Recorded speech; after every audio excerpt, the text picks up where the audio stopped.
Opel Adam in Range Rover sta kot yin in yang. Eden je lomilec src, drugi tihi uglajenež. Preplet dveh povsem različnih izkušenj spet v eno zgodbo.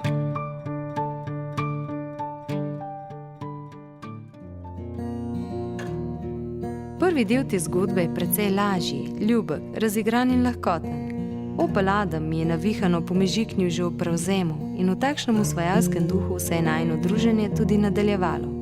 Sončni dnevi, glasna glasba, nad glavo pravi nebesni svod, ki mi je kradel pozornost na cesti.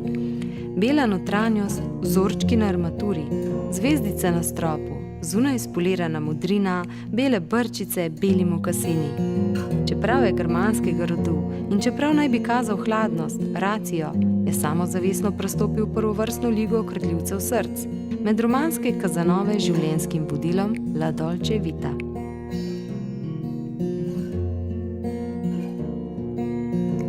V mestu je Adam doma. Tam je glavni in povsod ima ljubice. Na skoraj vsakem prevoženem kilometru je obračal glave in risal nasmehe, sladke ženske nasmehe. Iskrivi pogledi so govorili, da jih medi, kot je stara mama na pozno jesen, ko je mraz dokončno rezal vezi s poletjem, na hrastovi omari medila kakije. Ko pa se prenasiti mnogoterih ljubic, koketnih pogledov, dotikov in vzdihov, rad pobegne stran, daleč stran od mestnega pritiska, ki utripa in diktira ritem tudi po noči. Tam je pristan Adam. Požira asfaltne ovinke skozi pomladansko zelenilo gozdov. Tam je kot ženin večer pred poroko. Samo moški, tekmovalen, surov, hoče nasprotovati svetu, pravilom, naravnemu redu. Transformira se v mali bolid, ki si z natančnostjo kirurškega noža reže svoj prostor, čas, svobodo in cesto od roba do roba. Jutri bo dobil svojo Evo. Jutri se ji bo podredil in izvesto služil. Danes pa še ne. Do jutri je svet le njegov.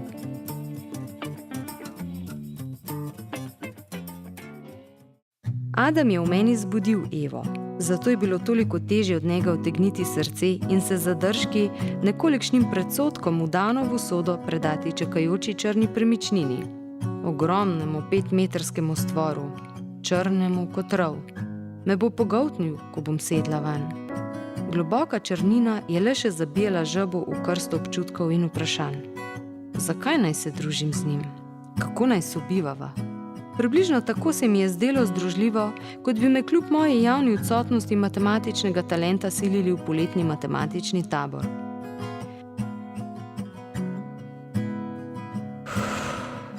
Vdih, izdih in zasuk obilnega gumba k črki D, ki se je kar od nekod pojavil iz globine.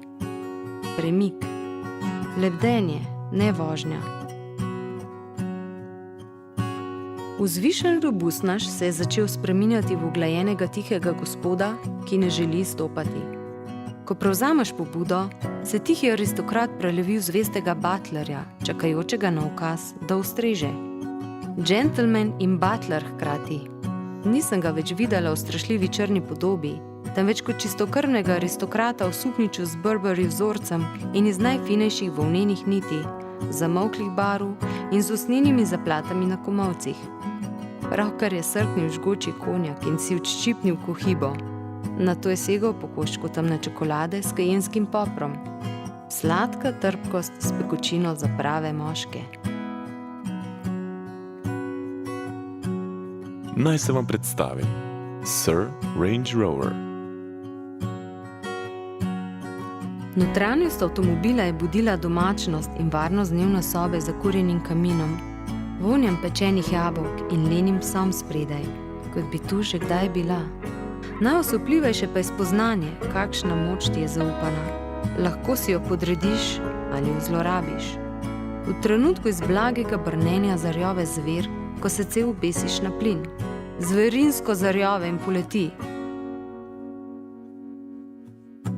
S to močjo se prikriti sorovež igra na skalnatem pobočju, ko pleza počasi, a previdno in odločno, kot otrok v peskovniku. Ruralni sorovež pa je v mestu precej pomehkužen, ne čuti potrebe, da bi razkazoval svojo silo. Range Rover ni obrnil toliko glav kot Opel Adam. Vendar tiste, ki so se obrnile, so vedele, zakaj so mu posvetile pogled in nekaj trenutkov. Karizmatičen je, vzbuja strahospoštovanje. Kot tistega dne, ko sem se peljala v prometni konici in zaradi širine avtomobila nisem mogla skoraj cel kilometer prehiteti kolesarja. Za mano se je risala jeklena črta, ki je bila vedno daljša. Čeprav je bil čas po službi, ko se vsem nekam mudi, so utrujeni in razdražljivi, ni bilo niti enega, ki bi potrobil ali poblisnil z lučmi. Niti enega. Moja živčnost je še bolj naraščala s pohlevno tišino. Bili smo kot sprevod pogrebcev, v tišini, vsak s svojimi mislimi o usodi, minljivosti. Še ptice so utihnile, čeprav je pomlad najbolj razbohotena. Saj tako se mi je zdelo. Tišino in napetost ob taki podreditvi je omehčala Severa Đurin, ki pripeva, kakor da se nič ni zgodilo. Niti kolesar, ki je zavzel svoj prostor. Obe pločevinasti zvezdi sta kot yin in yang, radoživ in zadržan, ljubimec za popestritev in stabilen partner, majhen in velik. Ali kot je dejal Albert Einstein, velikost je pomembna, a tu je še nekaj detajlov. Vsekakor pa je čar spoznati, da je najbolje odvreči vse, česar v življenju ne potrebuješ. Najbolje predsodke, strah in vnaprejšnje sodbe.